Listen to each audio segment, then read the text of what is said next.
I don't think Patrick Mahomes will put himself out there to be if he's compromised. I think he understands the magnitude of the game. Obviously it's the championship game, but if Patrick Mahomes is out there, I'm assuming that he's 100% ready to go. And when you look at, it's not just Patrick Mahomes. You also got to include the weapons that Patrick Mahomes have. And Domonique knows this as well. Tyreek Hill is basically unguardable. Travis Kelce is unguardable. You're possibly going to have Clyde Edwards-Helaire out there. And your quarterback is really only as good as the surrounding cast. And when I look at the Kansas City Chiefs and their surrounding cast, it's probably the best that you have in the National Football League. And we know all the special attributes that Patrick Mahomes brings to the table, the playmaking ability, not only from within the pocket but outside the pocket. And when I look at the matchup against that Buffalo Bills defense, granted they have been playing better, but the last time they played, they had over 200 yards rushing. So if you're able to bring that type of rushing attack to the game, Lord knows what Patrick Mahomes is going to be able to add on to that, because it's going to bring a level of balance to that offense. So, again, I'm going to go with Patrick Mahomes. When he steps on the field, to me, he's the best player on the field. Okay, so I'm not stupid. So I'm not going to say Patrick Mahomes is going to have a bad game, because that would just be flat stupid, because he doesn't do that, especially in these big moments. So I don't think he's going to play poorly, but I don't think he's going to have the best weekend. I think that's going to be Aaron Rodgers, because Patrick Mahomes, the last time they played the Bills kind of contained Patrick Mahomes. They had 200-plus yards rushing because they were playing a softer defense, and their defense has gotten better. So I think they try their best to make the Chiefs win with the rushing attack, and the Chiefs have shown they're willing and able to do that. So Patrick Mahomes will play fine. He may throw for a couple touchdowns, a couple hundred yards, but I don't see him having the best weekend. For me, that guy is Aaron Rodgers. And I know last time Aaron Rodgers played against Tampa Bay, he had 2 interceptions and played pretty poorly. They only scored 10 points, but I don't got Aaron Rodgers doing that in back-to-back weekends. And I know Aaron Rodgers in this moment, in that weather, in this situation, and coming off of which Aaron Rodgers had the best QBR in the playoffs so far. Of course, granted, it was one game, but he was playing against the best defense in the league. So he's going to go from there to playing against the Bucs, who's a good defense, but they're not as good as the Rams. So I think Aaron Rodgers steps up. Patrick Mahomes is going to go into a game coming off of the Browns, who were probably the worst defense that was still left, and he has a toe injury, and he's coming off of concussion protocol. I'm not stupid. I don't think he's going to play poorly, but I don't think he's going to have the best weekend. That's a stretch to say that this man coming off of an injury is going to have a better weekend than a quarterback who is healthy and is not coming off a concussion protocol, has both his toes, and came off of a dominating performance against the best defense in the league. I think that Aaron Rodgers at home in Lambeau in the inclement weather is going to show out against the Buccaneers more than Patrick Mahomes is going to against Leslie Frazier's much improved and they did pretty well against them last time, Bills defense.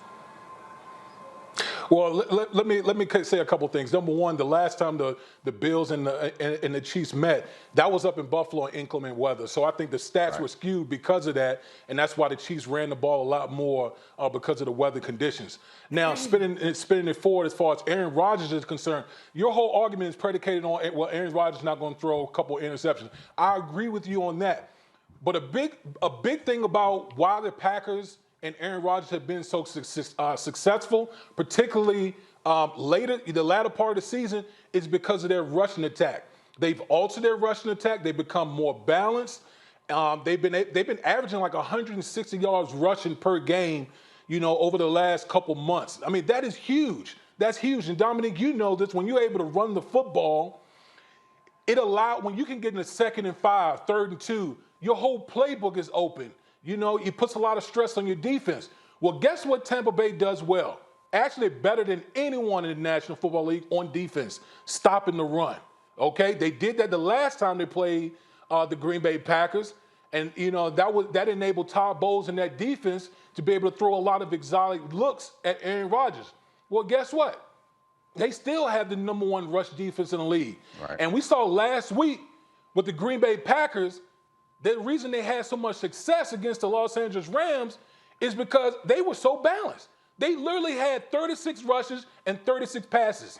When you have that type of balance, it's hard to be stopped. I don't see the Green Bay Packers having that type of balance going up against this Tampa Bay defense. There's going to be a lot more pressure on Aaron Rodgers to deliver. The question is, can he handle all the schemes that Todd Bowles is going to throw at him?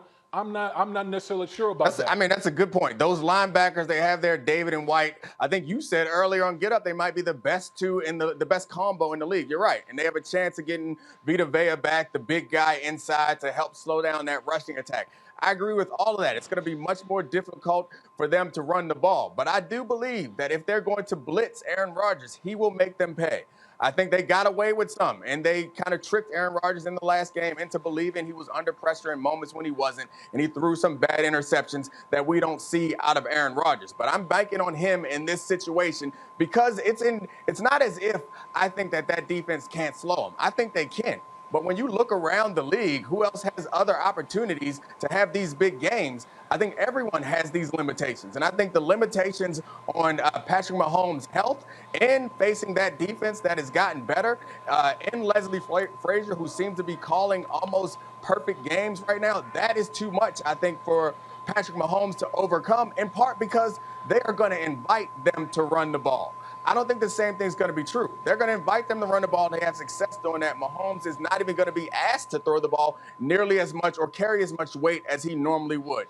Maybe they try to go after him because they think he's injured and he teaches them a lesson, but I don't see that happening. I don't see Aaron Rodgers being in a situation where if they take the run from him, he's not going to find ways to connect on the pass. In that game, we both rewatched that game where the Packers played the Buccaneers. It wasn't like people weren't open. It was just Aaron Rodgers making the wrong decisions. There are weaknesses to every coverage and every blitz. Aaron Rodgers overthrew some passes where people open. Aaron Rodgers threw into a squat corner one time against the blitz. These are mistakes that he just tends to not make, and I can't imagine him making them again facing this same defense in the conference championship.